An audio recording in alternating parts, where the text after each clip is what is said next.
করতে চায়, এর অর্থ কি?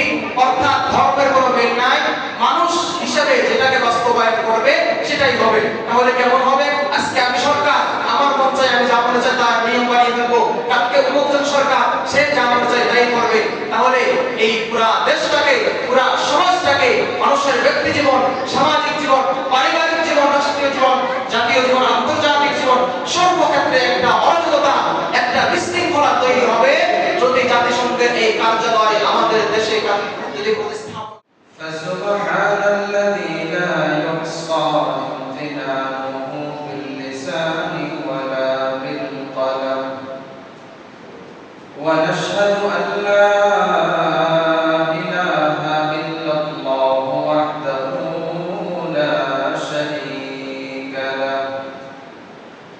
ونشهد أن سيدنا وسندنا وحبيبنا وطبيبنا وطبيب قلوبنا ومولانا محمدا عبده ورسوله الذي أرسله الله تعالى بالحق بشيرا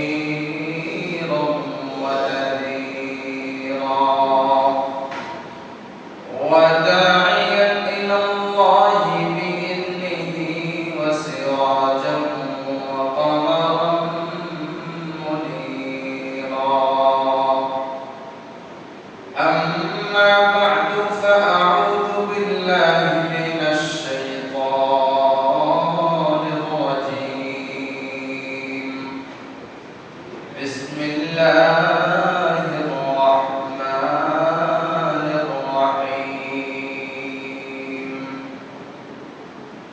ولقد كرمنا بني آدم وحملناهم في البر والبحر ورزقناهم من الطيبات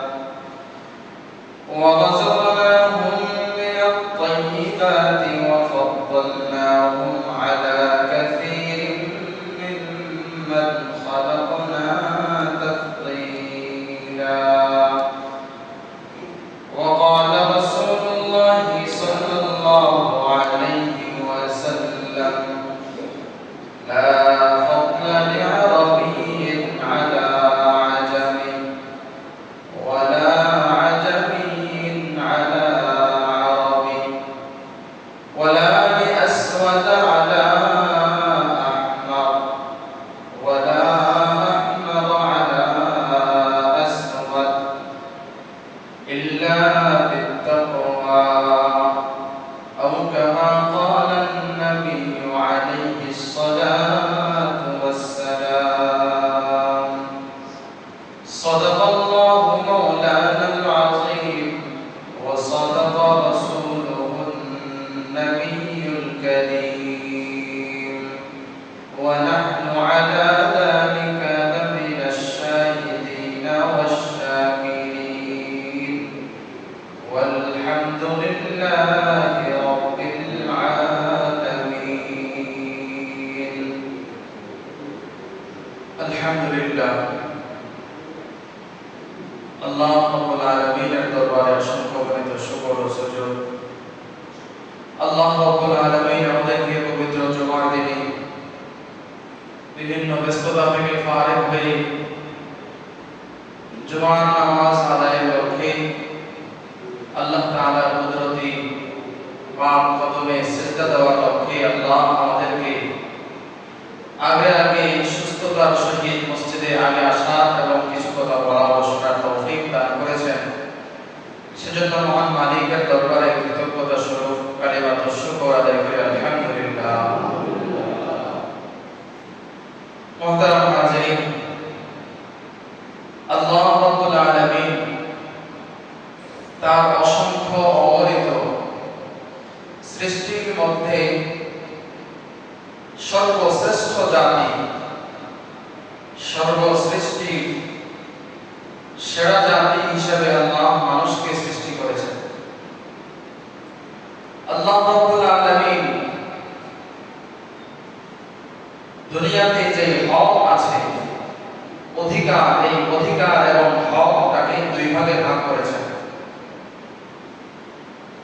এক প্রকারের হক যেগুলোকে বলা হয় হুকুকুল্লাহ, আল্লাহ তাআলার হক। দ্বিতীয় প্রকারের হক যেটাকে বলা হয় হুকুকুল ইবাদ, অর্থাৎ মানুষের হক, যেটাকে আধুনিক ভাষায় বলা হয় মানবাধিকার। অর্থাৎ হুকুকুল ইবাদ বান্দার হক, মানুষের হক যেটা, সেটাকে আমরা বলি মানবাধিকার। বর্তমানে এই মানবাধিকার রক্ষায় দেশি বিদেশি বিভিন্ন সংস্থা, বিভিন্ন কমিটি, বিভিন্ন ধরনের গ্রুপ, বিভিন্ন ধরনের ফাউন্ডেশন, তারা মানুষের অধিকার রক্ষায় কাজ করে থাকে।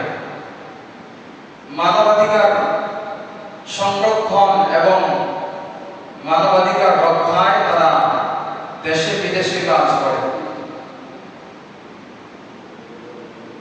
এই যে ইসলাম মানুষকে যে অধিকার দিয়েছে সেটাকে বলা হয় হুকুকুল ইবাদ। ইসলাম অধিকার দিয়েছে মানুষকে যখন আল্লাহ সৃষ্টি করেছেন তখন থেকে। আর আমরা যে মানবাধিকার সংস্থা, সংগঠন, ফাউন্ডেশন, বিভিন্ন দল মত, বিভিন্ন মতবাদের বিভিন্ন তন্ত্রমন্ত্রের কথা শুনি, এই সমস্ত মানবাধিকার সংস্থাগুলোর জন্ম হয়েছে বিংশ শতাব্দীতে। 1948 সালের আগে দুনিয়াতে মানবাধিকারের কোনো সংস্থা ছিল না। জাতিসংঘ তারা পুরো পৃথিবীর মধ্যে মানুষের অধিকার রক্ষা এবং সংরক্ষণের জন্য, মানুষের অধিকার মানুষের মাঝে ফিরিয়ে দেওয়ার জন্য তারা যে সংস্থা, অর্গানাইজেশন তৈরি করেছে, সেটা উৎপত্তি, সেটার জন্ম হয় 1948 সাল থেকে। এই জাতিসংঘের মানবাধিকার, এরা মানুষের মধ্যে মানুষের যে হক আছে ওই অধিকারকে ফিরিয়ে দেওয়ার জন্য কাজ করে যাচ্ছে তাদের ভাষা অনুযায়ী। কিন্তু আমরা আজকে জানবো ইসলাম আমাদেরকে যে মানবাধিকার দিয়েছে, যে হক দিয়েছে, সেই হক আর জাতিসংঘ অথবা মানব রচিত যে মানবাধিকার, মানব রচিত যে সংস্থা, তারা মানবাধিকার সংরক্ষণ, মানবাধিকার রক্ষার নামে তারা মানুষের কি অধিকার দিচ্ছে, আর ইসলাম আমাদেরকে কোন কোন অধিকার দিয়ে রেখেছে। প্রথমত আমরা ইসলাম আমাদেরকে কোন কোন ক্ষেত্রে কি কি অধিকার দিয়েছে এটা যদি আমাদের সামনে স্পষ্ট হয়ে যায়, তাহলে বর্তমান বিভিন্ন জায়গায় দেশি বিদেশি, জাতীয় আন্তর্জাতিক পর্যায়ে যে সমস্ত মানবাধিকার সংগঠনগুলোর জন্ম হয়েছে, এদের উদ্দেশ্য কি, এরা কি চায়, এরা আসলে মানবাধিকার সংরক্ষণের নামে কি করতে চায়, তাহলে তাদের উদ্দেশ্য এবং কার্যক্রম আমাদের বোঝা সহজ হবে। আলোচনার শুরু থেকে শেষ পর্যন্ত পয়েন্ট আকারে বলা হবে। যদি সকলে গুরুত্ব সহকারে শুনেন তাহলে আশা করি সকলেরই ফায়দা হবে। ইসলাম আমাদেরকে যে অধিকারগুলো দিয়েছে এর মধ্যে এক নম্বর অধিকার হলো মানুষের বেঁচে থাকার অধিকার দিয়েছে। ইসলাম মানবাধিকারের সর্বপ্রথম যে অধিকার নিশ্চিত করেছে সেটা হলো ইসলাম মানুষের বেঁচে থাকার অধিকার নিশ্চিত করেছে। জাহিলি যুগে মানুষের রক্ত, মানুষের জানের কোনো নিরাপত্তা ছিল না, মানুষের ব্যক্তিত্বের কোনো মূল্য ছিল না, মানুষের রক্তের কোনো দামই ছিল না। একজন মানুষ নিহত হয়েছে, তাকে হত্যা করা হচ্ছে, সে জানে না তাকে কেন হত্যা করা হচ্ছে। তাকে নির্মমভাবে, নৃশংসভাবে তাকে হত্যা করা হলো, কিন্তু সে আসলেই জানে না যে তাকে হত্যা করা হচ্ছে কেন। বর্তমানে আমাদের সমাজে এমন মাঝে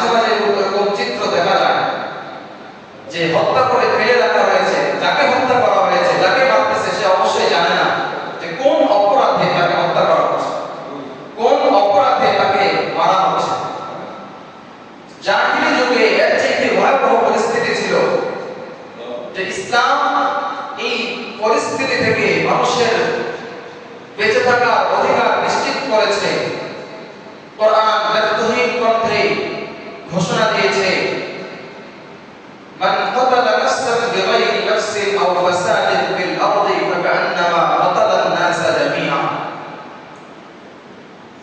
ইসলাম ঘোষণা দিয়েছে, যদি কোনো ব্যক্তি নির্মমভাবে অন্যায়ভাবে কাউকে খুন করে, হত্যা করে, তাহলে সে ওই একজনকে হত্যা করেছে এমনটা নয়, বরং ফাকান্নামা কাতালা আন-নাসা জামিআ।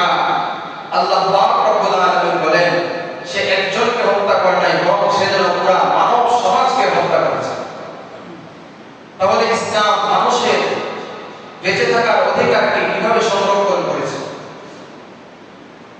আমাদের সমাজে একজন আরেকজনকে হত্যা করে, হত্যা করার পরে তার কোনো বিচার হয় না। আর যদি নেতা পর্যায়ে কেউ হয়, তাহলে তো তার নামও উচ্চারণ করা যায় না। কিন্তু ইসলাম ইনসাফ কায়েম করেছে। ইসলাম মানুষের বেঁচে থাকার অধিকারকে পুরোপুরিভাবে নিশ্চিত করেছে। কোরআনের মধ্যে আল্লাহ পাক রব্বুল আলামিন একজন মানুষকে নির্মমভাবে অন্যায়ভাবে হত্যা করা অপরাধ, এই অপরাধের শাস্তি কি আল্লাহ পাক রব্বুল আলামিন ব্যর্থহীন কণ্ঠে বলেন, ইয়া আইয়ুহাল্লাযীনা আমানু কুতিবা আলাইকুমুল কিসাসু ফিল কতলা আল হুররু বিল হুররি ওয়াল আবদু বিল আবদি ওয়াল উনসা বিল উনসা ফামান উফিয়া লাহু মিন আখিহি শাইউন ফাত্তিবাউন বিল মারুফ। আল্লাহ পাক রব্বুল আলামিন মানুষের মানবাধিকার, মানুষের বেঁচে থাকার অধিকারকে সর্বপ্রথম নিশ্চিত করেছেন। একজন মানুষ অপরজনকে যাতে করে নির্মমভাবে অন্যায়ভাবে নির্বিচারে হত্যা, খুন, রক্তপাত না করতে পারে, এই জন্য আল্লাহ রব্বুল আলামিন বিধান নাযিল করে দিলেন, ইয়া আইয়ুহাল্লাযীনা আমানু, হে ঈমানদাররা, কুতিবা আলাইকুমুল কিসাসু ফিল কতলা, কুতিবা আলাইকুমুল কিসাসু ফিল কতলা। আল্লাহ পাক রব্বুল আলামিন বলেন, নির্মমভাবে, নৃশংসভাবে, অন্যায়ভাবে যদি হত্যা করা হয়, আল্লাহ রব্বুল আলামিন এই হত্যার মৃত্যুদণ্ড, কিসাসের বিধান নাযিল করে দিয়েছে। একজনকে নির্মমভাবে হত্যা করা হবে, এর শাস্তি হলো তাকেও কিসাস, তাকেও মৃত্যুদণ্ড দেওয়া হবে। আল হুররু বিল হুররি ওয়াল আবদু বিল আবদি ওয়াল উনসা বিল উনসা। আল্লাহ পাক রব্বুল আলামিন বলেন, যদি কোনো স্বাধীন মানুষ অপর স্বাধীন মানুষকে হত্যা করে, তাহলে ওই স্বাধীনের বিনিময়ে স্বাধীন ব্যক্তিকে হত্যা করা হবে। আবার কোনো পুরুষ যদি কোনো পুরুষকে হত্যা করে, তাহলে পুরুষের পরিবর্তে পুরুষকে হত্যা করা হবে। কোনো নারী যদি কোনো নারীকে হত্যা করে, তাহলে নারীর পরিবর্তে নারীকে হত্যা করা হবে। আমাদের সমাজে নিয়ম কি? ছেলের নামে মামলা আছে, ছেলেকে পাইল না, বাবাকে পাইছে, ধরে নিয়ে গেছে। তাহলে এটা কি ইনসাফ হলো? অপরাধ যে করেছে শাস্তি তাকেই পেতে হবে। ইসলাম সেই বিধান রক্ষা করেছে। সেই হক আদায় করার জন্য ইসলাম হুকুম জারি করেছে, ইয়া আইয়ুহাল্লাযীনা আমানু কুতিবা আলাইকুমুল কিসাসু ফিল কতলা। আল্লাহ পাক রব্বুল আলামিন অপর আয়াতের মধ্যে বলেন, ওয়া লাকুম ফিল কিসাসি হায়াতুন ইয়া উলিল আলবাবি লাআল্লাকুম তাত্তাকুন। হে জ্ঞানী সম্প্রদায়, হে জ্ঞানী লোকেরা, তোমরা জেনে রাখো, আল্লাহ রব্বুল আলামিন এই যে কিসাসের বিধান দান করেছেন, একজন মানুষ অপরজনকে হত্যা করেছে, অন্যায়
ভিতরে রূহ আছে, প্রাণ আছে, এটা আপনার সম্পদ না, বরং আল্লাহ আপনাকে দান করেছেন এটা সঠিকভাবে ব্যবহার করার জন্য, সঠিক পথে ব্যবহারের জন্য, প্রয়োগ করার জন্য। এবং আপনি আল্লাহ দেওয়া এই রূহকে, আল্লাহ দেওয়া জানকে আপনি নিজে নিজে ধ্বংস করে দিলেন, তাহলে আল্লাহ রাব্বুল আলামিনের কাছে এটাও শাস্তিযোগ্য অপরাধ।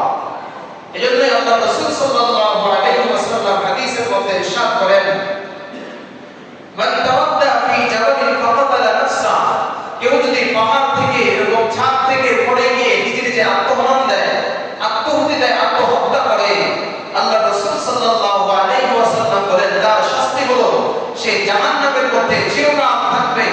আর এই চিরকাল তার শাস্তি হলো জাহান্নামে। এরকম সে যততলা উপর থেকে সে লাফ দিয়ে পড়ে আত্মহত্যা করেছে, এরকম সে প্রত্যেকবার আত্মহত্যা করবে, আবার সুস্থ হবে, ভালো হবে, আবার আত্মহত্যা করবে, এটাই তার শাস্তি, চিরকাল সে জাহান্নামে। এরকম ভাবে কেউ যদি বিষ পানে আত্মহত্যা করে, বিষ পান করে আত্মহত্যা করে, তাহলেও তার শাস্তি এমনই হবে, চিরকাল জাহান্নামে হবে, চিরকাল বিষ পান করবে আর মারা যাবে, আবার সে জীবন ফিরে পাবে, আবার মারা যাবে।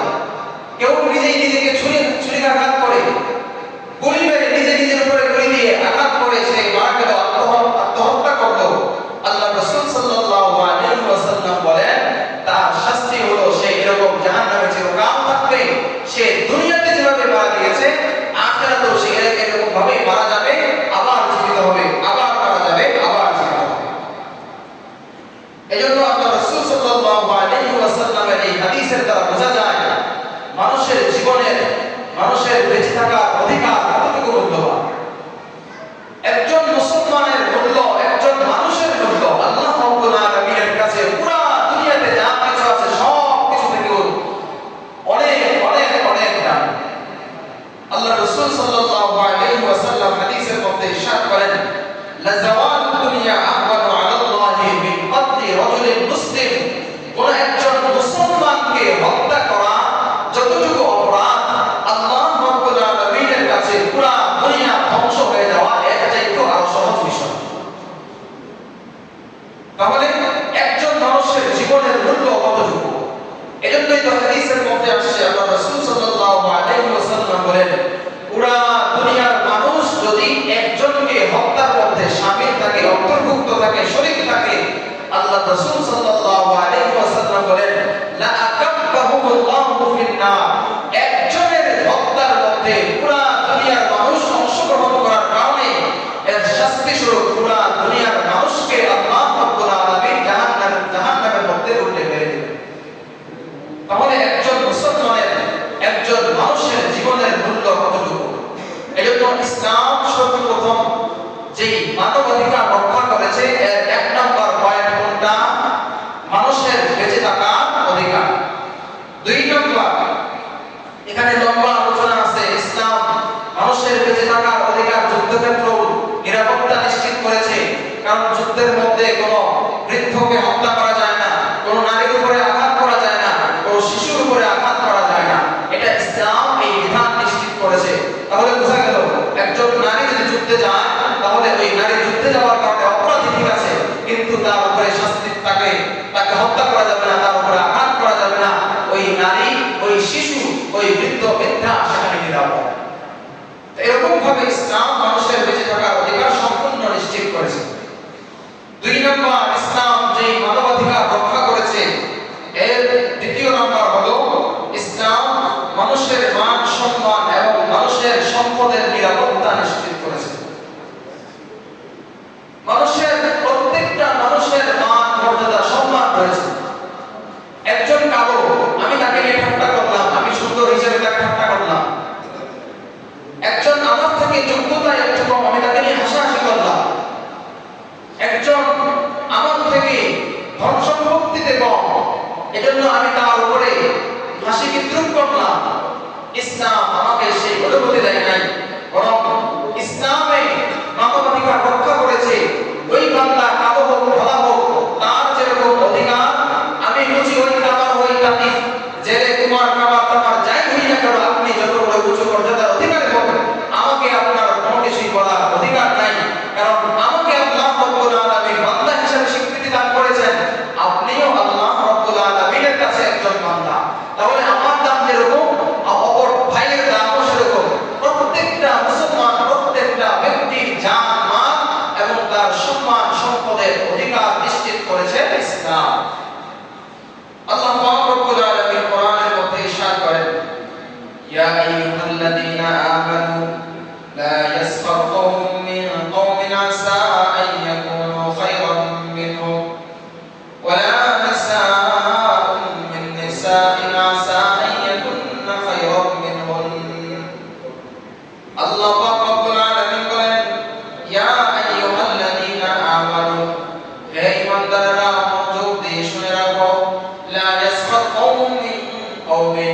তোমাদের মধ্যে কেউ যেন অপর ভাইকে নিয়ে, অপর মুসলমান ভাইকে, অপর মানুষকে নিয়ে হাসি ঠাট্টা বিদ্রুপ না করে।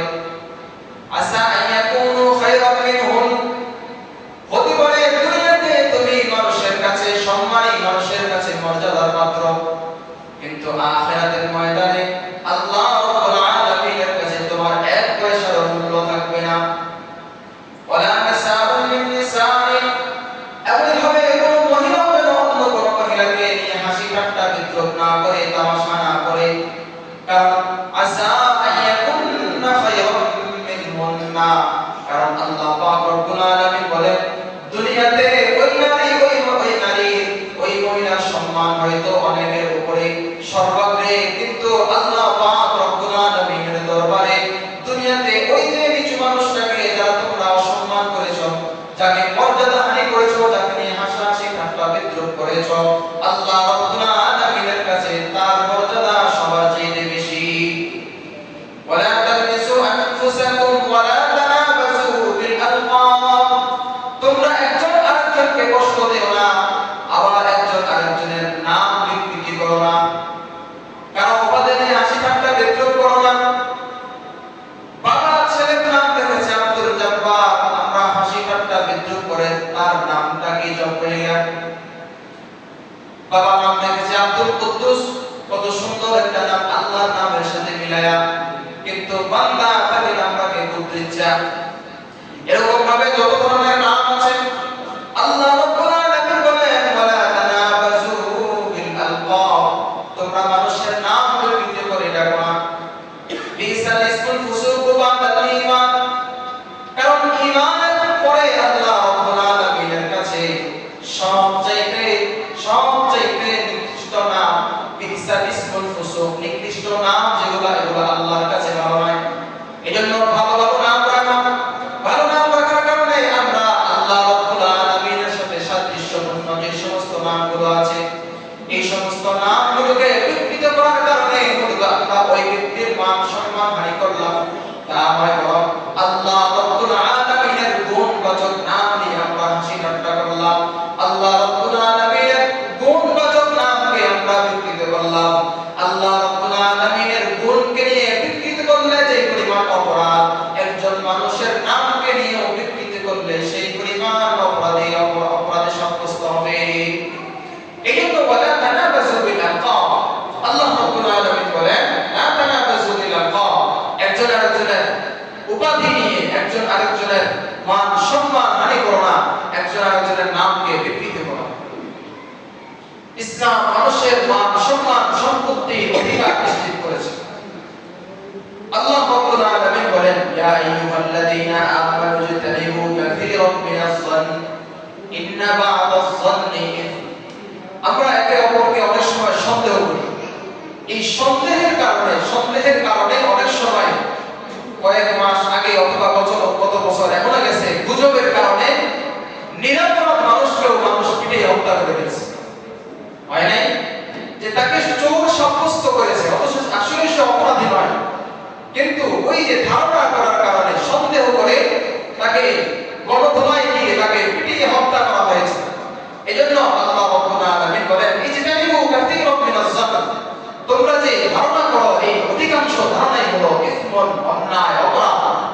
এজন্য নিশ্চিতভাবে কারো ব্যাপারে কোনো অন্যায়ের ব্যাপারে নিশ্চিত না হয়ে তার ব্যাপারে অপরাধ সাব্যস্ত না করা, তাকে অপরাধের ব্যাপারে তার ব্যাপারে মানহানি না করা।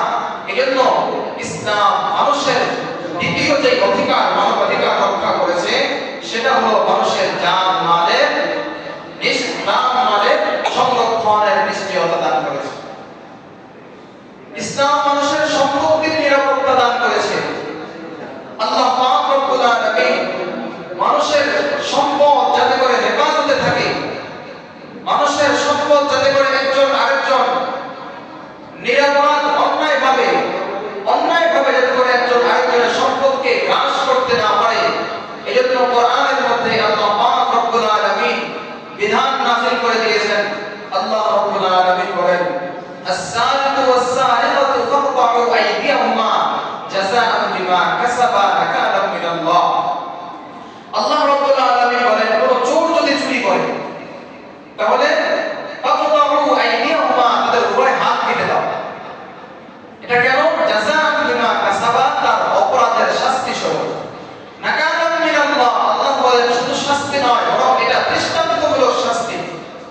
আরবিতে নাকাল মানে শাস্তি, মানে দৃষ্টান্তমূলক শাস্তি। আচ্ছা বলেন তো, আমাদের সমাজে যারা চুরি করে, আমরা তাকে কি করি? 4-5 জন 10 জন করে যদি থাকি, প্রত্যেকে একটা করে ঘুষি থাপ্পড় দিয়ে করে ছেড়ে দেই, যা আর করিস না। ইসলাম চুরির একটা মানদণ্ড দিয়েছে, এই পরিমাণ সম্পত্তি 10 দিরহাম পরিমাণ সম্পত্তি যদি কেউ চুরি করে, তাহলে তার শাস্তি হলো ফাকতাউ আইদিয়াহুমা, তার হাত কেটে দাও। আচ্ছা বলেন তো, এরকম একটা অপরাধের শাস্তি যদি বাইতুল মুকাররমে সবার সামনে দেওয়া হয়, আমাদের দেশে চুরির পরিমাণ কমবে না বাড়বে? অবশ্যই বাড়বে, নাকি? নাকালাম মিনাল্লাহ, আল্লাহ বলেন দৃষ্টান্তমূলক শাস্তি। এজন্য দৃষ্টান্তমূলক শাস্তি যদি একজনকে দেওয়া যায়, পুরা দেশে নয়, পুরা দুনিয়াতে চুরির পরিমাণ কমে যাবে। এজন্য মানুষের সম্পত্তি, মানুষের মালের হেফাজত নিশ্চিত করেছে ইসলাম। 2 নম্বর, ডাকাতি যদি কেউ করে, লুটতরাজ কেউ যদি করে, চাঁদাবাজি যদি কেউ করে, তাহলে তাদের ব্যাপারে শাস্তি কি? আল্লাহ পাক রব্বুল আলামিন বলেন, ইন্নামা জাযাউল লাযীনা ইউহাদিরুনা আল্লাহ ওয়া রাসূলাহু ওয়া ইয়াসআউনা ফিল আরদি ফাসাদান আন ইউকাত্তালু আও ইউসাল্লাবু আও তুকাত্তা'a আইদিহিম ওয়া আরজুলুহুম মিন খিলাফিন আও ইউনফাউ মিনাল আরদ। আল্লাহ পাক রব্বুল আলামিন বলেন, যদি কোন বান্দা আল্লাহ রাব্বুল আলামিনের বিধানকে লঙ্ঘন করে, আল্লাহ রাব্বুল আলামিনের কোন বিধানকে নিয়ে যুদ্ধ ঘোষণা করে, কটূক্তি করে, ওয়ায়াসআউনা ফিল আরদি ফাসাদান, জমিনের মধ্যে লুটতরাজ করে, চাঁদাবাজি করে, দাঙ্গা করে, তাহলে আল্লাহ রাব্বুল আলামিন বলেন তার শাস্তি হলো আইয়ুকাত্তালু, 1 নম্বর শাস্তি হলো হয়তো তাকে হত্যা করে ফেলা হবে, আও ইউসাল্লাবু, 2 নম্বর আল্লাহ রাব্বুল আলামিন বলেন তার শাস্তি হলো তাকে শরীরে জড়ানো হবে, 3 নম্বর আল্লাহ রাব্বুল আলামিন বলেন আও তুকাত্তা'a আইদিহিম ওয়া আরজুলুহুম মিন খিলাফ, তার এক হাত এক পা বিপরীতভাবে কর্তন করা হবে, ডান হাত বাম পা, বাম হাত ডান পা এভাবে কর্তন করে দেওয়া হবে। 4 নম্বর, এই শাস্তি যদি প্রয়োগ করা না হয়, 3 নম্বর 4 নম্বর আল্লাহ রাব্বুল আলামিন বলেন আও ইউনফাউ মিনাল আরদ, তাকে দেশান্তর করে দেওয়া হবে, তাকে দেশ থেকে বিতাড়িত করে দেওয়া হবে। আচ্ছা বলেন তো, এই 4টা শাস্তি আল্লাহ রাব্বুল আলামিন যেটা বলেছেন, এই 4টা শাস্তির একটা শাস্তি যদি কোনো চাঁদাবাজের উপরে প্রয়োগ করা হয়, আমাদের বাংলাদেশের মধ্যে যে সমস্ত চাঁদাবাজি, লুটতরাজ, দাঙ্গা চলতেছে, এগুলো আসলে আরো বেড়ে যাবে না কমে যাবে? অবশ্যই কমে যাবে। তাহলে ইসলাম মানুষের জান-মাল নিরাপত্তা, মানুষের সম্পত্তির নিরাপত্তা নিশ্চিত করেছে। তাহলে ইসলাম যদি বলি মানবাধিকার রক্ষা করেছে, তাহলে ইসলাম সর্বপ্রথম মানুষের মানবাধিকার রক্ষা করেছে। 2টা গেল। 3 নম্বর পয়েন্ট, ইসলাম মানুষের মানবিক সমতার অধিকার রক্ষা করেছে। অন্যান্য ধর্মের মধ্যে আমরা জানি, হিন্দু ধর্মের মধ্যে অনেক জাতপাতের ব্যবহার আছে, যে এই শ্রেণীর লোক, নিচু শ্রেণীর লোক, যারা তাঁতি অথবা যারা মুচি, এদের মর্যাদা আলাদা, যারা নাপিতগিরি করে তাদের মর্যাদা আলাদা। হিন্দু ধর্মের মধ্যে, খ্রিস্টান ধর্মের মধ্যে এরকম জাতপাত আছে, ইসলামের মধ্যে এরকম জাতপাতের বৈষম্য নাই। আল্লাহ পাক রব্বুল আলামিন এই জাতপাতের বৈষম্যের রেখাকে নির্মূল করে দিয়ে আল্লাহ পাক রব্বুল আলামিন ঘোষণা দেন। আল্লাহ রব্বুল আলামিন, রাসূল সাল্লাল্লাহু আলাইহি ওয়াসাল্লাম, আল্লাহ পাক বলেন, ইয়া আইয়ুহান নাস ইন্না খালাকনাকুম মিন যাকারিন ওয়া উনসা, হে মানুষ সকল।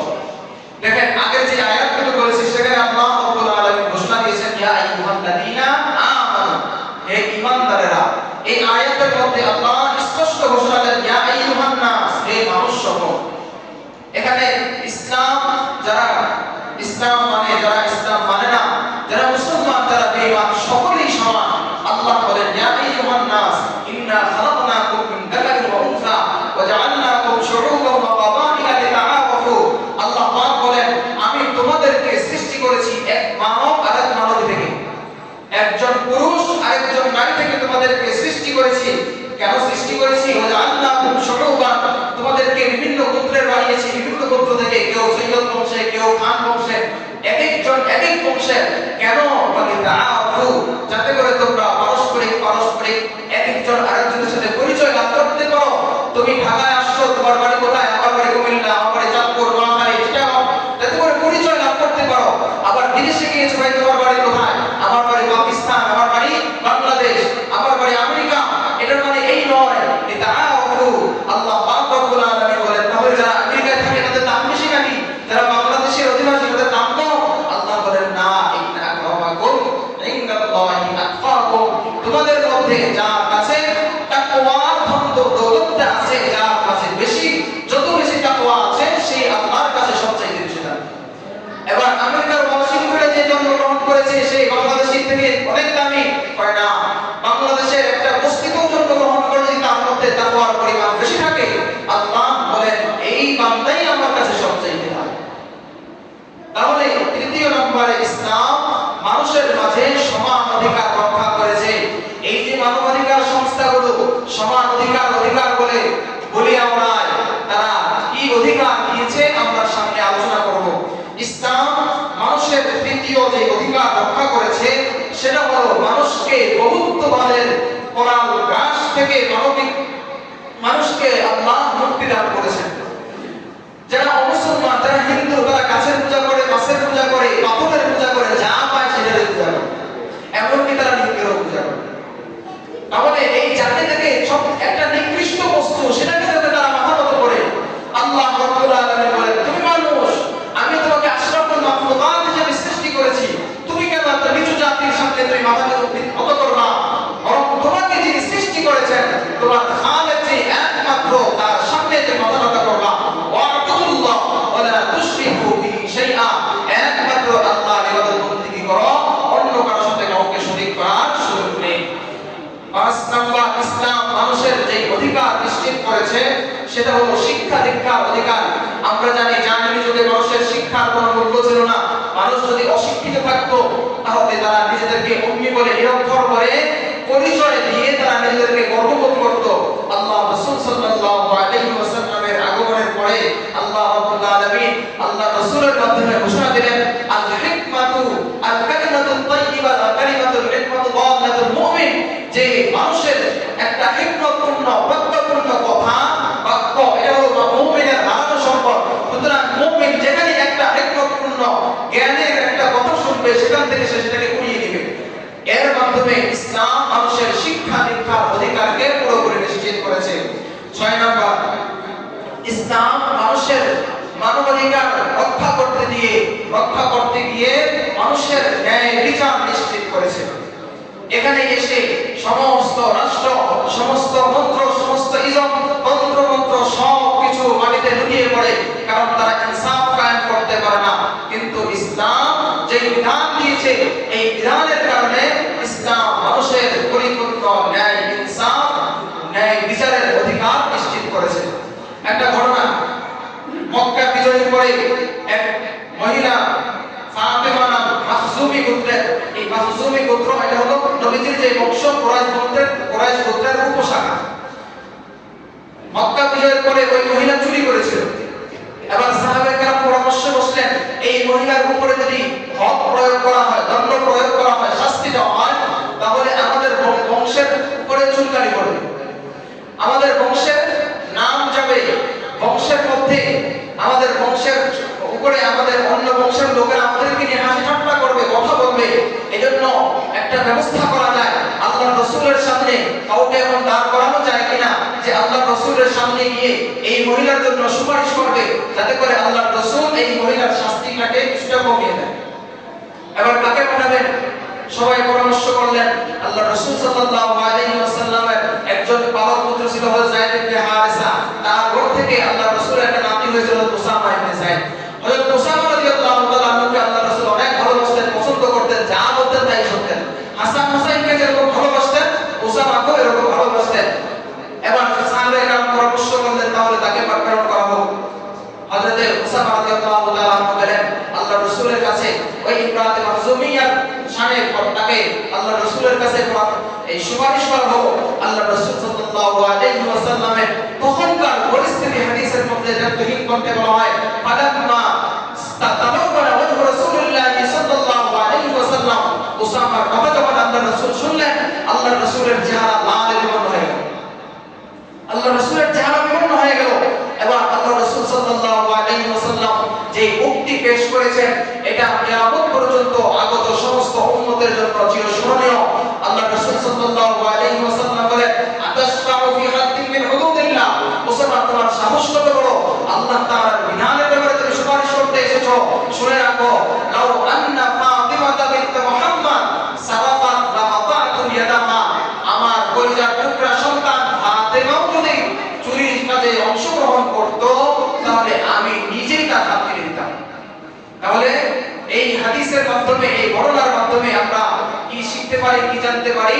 ইসলাম যদি মানুষের ন্যায় অধিকার রক্ষা করে থাকে, তাহলে ইসলাম যদি কেউ কোনো মন্ত্র, কোনো তন্ত্র যদি মানুষের ন্যায় ইনসাফ কায়েম করে থাকে, তাহলে একমাত্র সেই অধিকার রক্ষা করেছে কে? ইসলাম। এই পর্যন্ত ইসলামের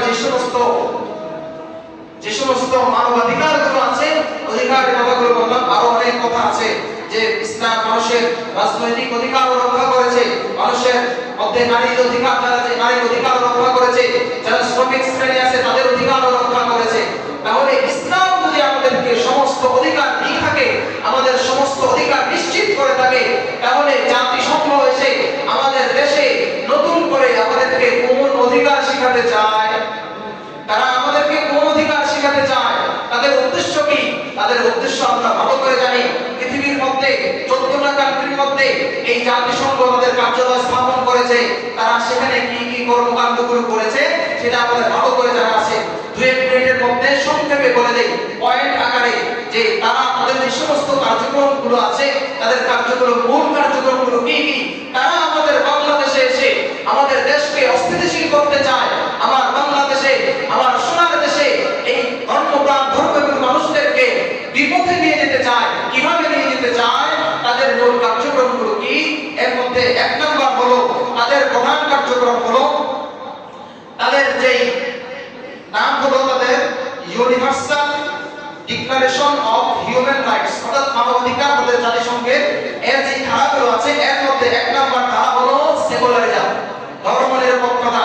অর্থাৎ রাষ্ট্র নির্দিষ্ট কোনো ধর্ম মানবে না, রাষ্ট্রের নির্দিষ্ট কোনো ধর্ম থাকতে পারে না, ধর্ম আলাদা, রাষ্ট্র আলাদা। তাহলে তারা বাংলাদেশের মধ্যে এসে কি করতে চায়? ধর্মপ্রাণ আমাদের সংখ্যাগরিষ্ঠ মুসলমান রাষ্ট্রকে তারা খ্রিস্টান রাষ্ট্রে পরিণত করতে চায়। মুসলমান ভালোভাবে সজাগ থাকবেন। বহু আগ থেকে ওলামায়ে কেরাম সতর্ক করে আসতেছেন, ইহুদি, কাদিয়ানি, খ্রিস্টান, এই যে সমস্ত এনজিওরা যারা আছে, তারা আমাদের বাংলাদেশের বর্ডার অঞ্চলগুলোতে তারা উৎপেতে আছে। কিভাবে আমাদের ধর্মপ্রাণ মানুষদেরকে তারা বেঈমান বানাতে পারে, একটা খ্রিস্টান রাষ্ট্র কিভাবে কায়েম করতে পারে বাংলাদেশের মধ্যে, সেই পায়তারা নিয়ে তারা চলতেছে। 2 নাম্বার তাদের যে ধারা, সেটা হলো বিশ্বাস ও ধর্ম পরিবর্তনের অধিকার। অর্থাৎ যে কেউ যে কোনো ধর্ম গ্রহণ করতে পারে, যে কেউ যে কোনো ধর্ম। মনে চাইলো আজকে আমি বৌদ্ধ, মনে চাইলো আগামীকাল আমি হিন্দু, মনে চাইলো এরপরের দিন আমি মুসলমান। যে কেউ যখন ইচ্ছা তখন সে ধর্ম কি করতে পারবে? পরিবর্তন করতে পারবে। কিন্তু ইসলাম কি বলে? ইসলাম বলে, আল্লাহ রাসূল সাল্লাল্লাহু আলাইহি ওয়াসাল্লাম বলেন, মান বাদদালা দীনাহু ফাকতুলু, কেউ যদি ধর্মান্তরিত হয়, ধর্ম ত্যাগ করে, আল্লাহ রাসূল বলেন, মান বাদদালা দীনাহু, যে তার ধর্মকে পরিত্যাগ করবে তার শাস্তি হলো ফাকতুলু, তাকে হত্যা করতে হবে। ধর্মান্তরিত হওয়ার শাস্তি হলো তাকে হত্যা করা। এজন্য আল্লাহ রাসূল আল্লাহ পাক রব্বুল আলামিন কোরআনের মধ্যে বলেন, ওয়া ইয়াবতাগি গায়রা ইসলামি দীনান ফালা ইউকবাল মিনহু, ইসলাম ধর্ম ছাড়া যদি কেউ অন্য কোন মন্ত্রকে ধর্ম হিসেবে পালন করে, তাহলে তা ওটাকে ধর্ম হিসেবে গ্রহণযোগ্য হবে না। 3 নাম্বার তাদের ধারা। 3 নাম্বার হলো মত প্রকাশ ও চিন্তার স্বাধীনতা।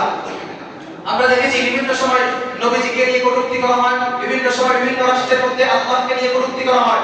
এই যে জাতিসংঘের এই অধিকার, এই মানবাধিকার সংস্থা, তাদের এইখানে এই একটা ধারা, সেটা হলো প্রত্যেকের চিন্তা এবং মত প্রকাশ করতে পারবে। এবং আমার এই মত প্রকাশ করতে গিয়ে, আমার এই চিন্তার বহিঃপ্রকাশ করতে গিয়ে যদি কোরআনের বিরুদ্ধে যায় যাবে, যদি রাসূলের বিরুদ্ধে যায় যাবে, যদি আল্লাহর বিরুদ্ধে যায় যাবে, এটা হলো জাতিসংঘের ধারা। কিন্তু ইসলাম কি বলে? ইসলাম বলে মানুষের মত প্রকাশের স্বাধীনতা আছে ঠিক, কিন্তু আমি আমার মত প্রকাশ করব। আমি যদি একজনকে গালি দেই, তাহলে বলে এটা আমার মত প্রকাশ।